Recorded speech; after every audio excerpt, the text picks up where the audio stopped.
গোপাল, রাগে রাগে তোকে বেঁধেছিলাম, দেখি তোর দাগটা এখনো আছে কিনা।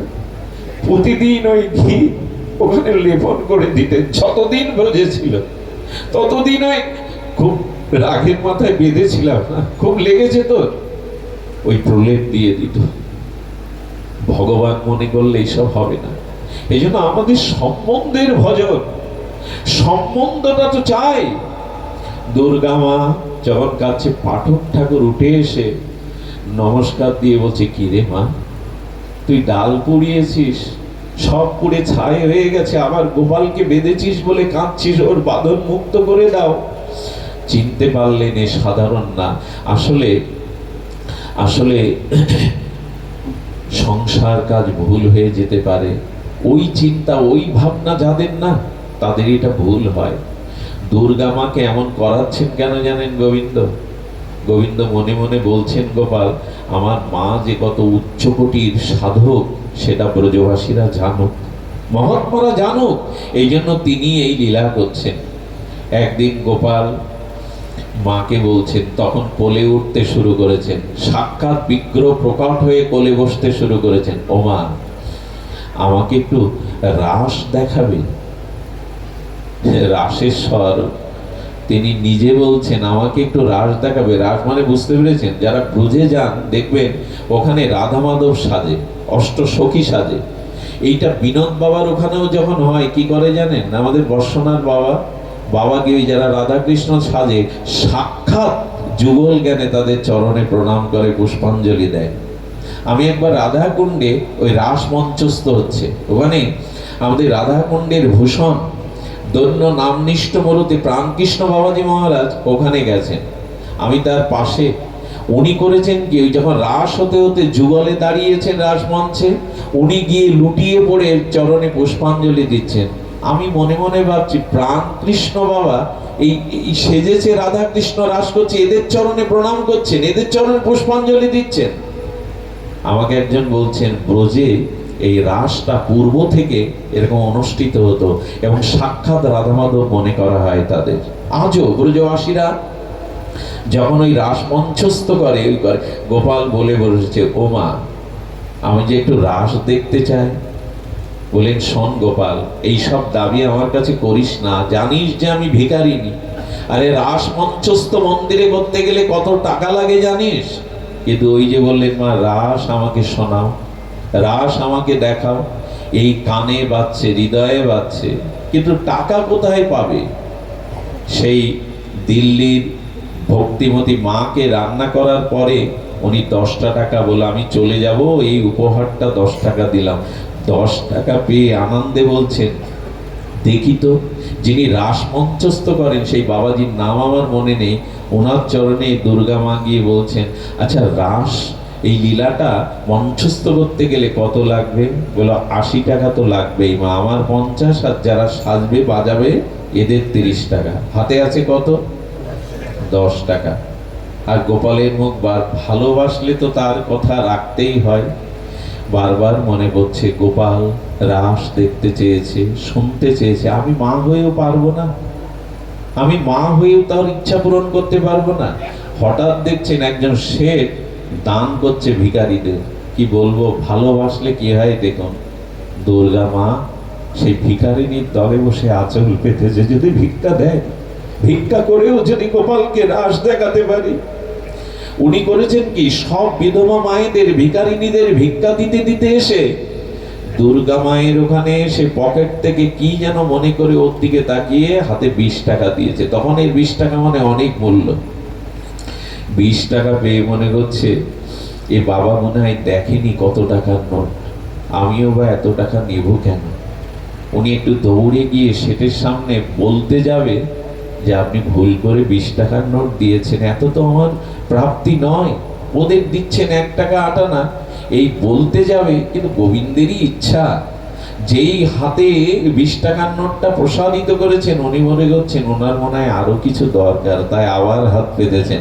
পকেট থেকে উনি দিয়ে একটা 50 টাকার নোট আবার হাতে দিয়ে দিলেন। 50, 20 আর আগে কত? 10। বুকে চেপে ধরে সেই বাবাজির চরণে টাকাটা পুষ্পাঞ্জলি দিয়ে বললেন, আমার গোপাল রাস দেখতে চেয়েছে, কৃপা করে বাবাজির আঙিনাতে আপনি কৃপা করে আসুন। ওর ব্যাকুলতা থেকে বললেন, আজ রাতেই তোমার ওই বাবাজির গৌরাঙ্গ বাবার মন্দিরে রাস মঞ্চস্থ হবে। কি বলবো আপনাদের, গোপালকে কোলে বসে গোপালের ইচ্ছা পূরণে দুর্গা মা আজ রাস মঞ্চস্থ করছে। গোপীদের বিরহ আর সেই রাস নৃত্য দেখে মাঝে মাঝে দুর্গা মা বিগলিত হয়ে যাচ্ছেন। চোখের জল বিন্দু বিন্দু করে গোপালের মাথায় পড়ছে। গোপাল সেই লীলা দেখে কি আনন্দ, কি তার অভিব্যক্তি। এই করতে করতে রাস মঞ্চে সমাধিস্থ হয়ে দুর্গা পড়ে গেল। যখন তার চোখের জল, গায়ের লোমগুলো অষ্টসাত্ত্বিক বিকারে খাড়া দিয়েছে, সবাই রাস মঞ্চ থেকে জয়ধ্বনি মঙ্গলধ্বনি করতে লাগলো। আর সকলেই বলতে লাগলো, এই দুর্গা সাধারণ সাধিকা নয়, অনেক উচ্চকোটির সাধিকা। আসলে এতক্ষণে বোঝা গেল কেন রাস দেখতে চেয়েছেন। রাস মঞ্চে বৃন্দাবনের সব বাবাজি মহারাজগণ তাদের সামনে মার পরিচয়টা তুলে ধরছেন। আমার মা সাধারণ সাধিকা নয়, আমার মা অনেক উচ্চকোটির সাধিকা। এটি প্রকাশ করবেন বলে এই লীলা করছেন। এরপরে বড় হৃদয় বিদারক ঘটনা। এরপরে দুর্গা মা বিদ্যা হয়ে গেলেন, আর কোথাও যেতেও পারে না। গোপাল তখন মাঝে মাঝে মন্দির থেকে আর রুটি এনে মাকে পাওয়ায়। যে একদিন তার দায়িত্ব নিয়েছেন, আজ তিনি তার দায়িত্ব পালন করছেন। একদিন গোপালকে বুকে নিয়ে দুর্গা মা এই শরীর ছেড়ে নিত্যলীলায় প্রবেশ করল। তারপরের ঘটনা এই মরজগতে বড় বিরল। ব্রজবাসীরা দুর্গা মার পরিচয় জানত। সবাই যখন তাকে অন্ত্যেষ্টি ক্রিয়ারের জন্য যমুনা পুলিনে নিয়ে যাবে, যমুনা পুলি নিয়ে এনে কাঠ সাজিয়ে বলছে, মুখাগ্নি কে করবে? দুর্গা মার তো কেউ নেই, দুর্গা মার তো এই জগতে কেউ নেই। যেই বলেছে কেউ নেই, গোপাল প্রকট হয়ে শিশুরূপ বলে, খবরদার, আমার দুর্গা মায়ের কেউ নেই এ কথা কেউ বলবে না। আমি দুর্গা মায়ের সন্তান, আমি আছি আমার মায়ের জন্য।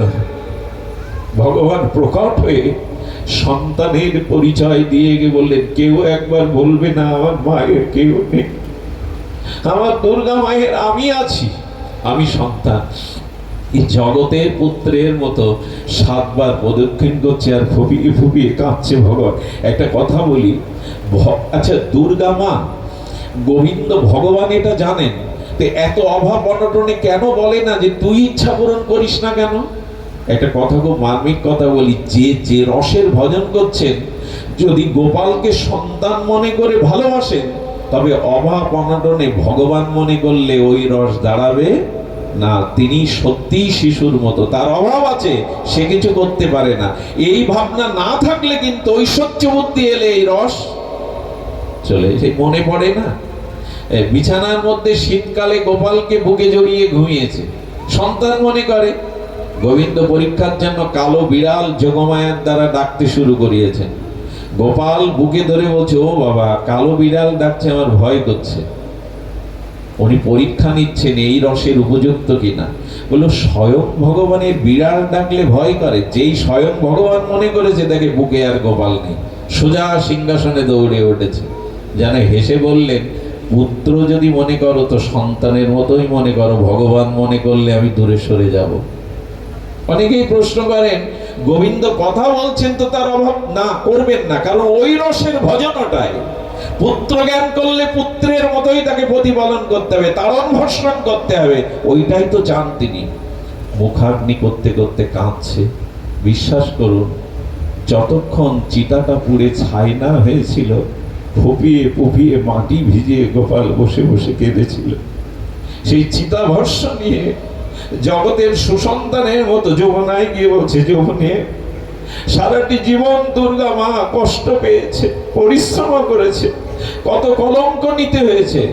যাও তুমি নিত্যলোকে আমার দুর্গা মাকে পৌঁছে দাও, আমার নিত্য ধামে নিত্যলোকে। এই করেই দুর্গা মাকে চিরদিনের মতো নিজের করে নিলেন। আপনাদের কাছে বিশেষ অনুরোধ, সম্বন্ধ করে আসুন, আমরা এই ভজনে ব্রতী হই, সম্বন্ধ করেই ভজনে ব্রতী হই।